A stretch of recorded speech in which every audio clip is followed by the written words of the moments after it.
Olá pessoal, sejam bem-vindos ao nosso canal Adriano OS Matemática. Trago para vocês uma dica prática. A dica é operações em Z. Z é o conjunto dos inteiros. Como você lê essa expressão de tal forma que tenha significado?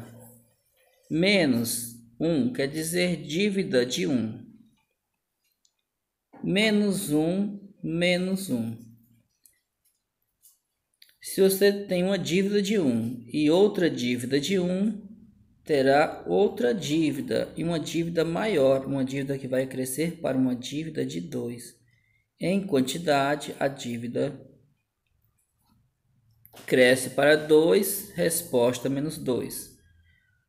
Veja, não tem nenhum outro sinal a não ser o sinal de menos. Olha o que aconteceu no resultado. Quem deve 1, deve 1 e deve 1, deve 1, deve 1 e deve 1, dívida de 1, dívida de 1 e dívida de 1. Quantas dívidas vocês veem por aqui?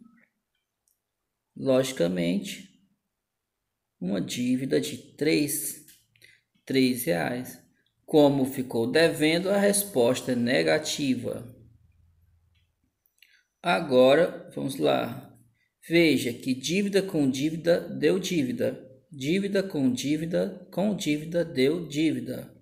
Dívida, mais dívida, mais dívida, mais dívida. Não pode dar lucro, só dívida. 1, 2, 3, 4 dívidas. Dívida, mais dívida, mais dívida, mais dívida, mais dívida deu dívida. Agora, dívida de 1, dívida de 1, dívida de 1, dívida de 1, dívida de 1. Quem deve, deve, continua. Quem deve, deve, deve, deve, deve mais deve, continua devendo. Lascou-se. Quem está lascado, se lascou mais ainda. Se lascou, se lascou, se lascou. Está lascado, não? Quem deve, deve, deve, continua devendo.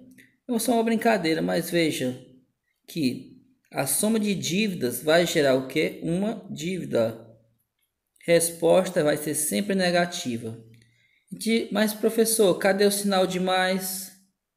Mas professor, onde está o sinal de mais? Você tem que se ligar na ideia, não no sinal. Qual é o significado de menos? É dever. Dívida de 1 e dívida de 1. Dívida de 2. Também poderia ser escrito assim: dívida de 1 mais dívida de 1 igual a dívida de 2. Conclusão: a soma de dívidas gera dívida. Matematicamente, se você só tem sinais negativos na conta, você vai colocar no final um sinal negativo. Você olha os números sem os sinais, isto é, os módulos, e soma 1 mais 1 mais 1, 3. Dívida de 3, resposta menos 3. Muito obrigado a todos que assistiram esse vídeo. Até o próximo vídeo. Tchau!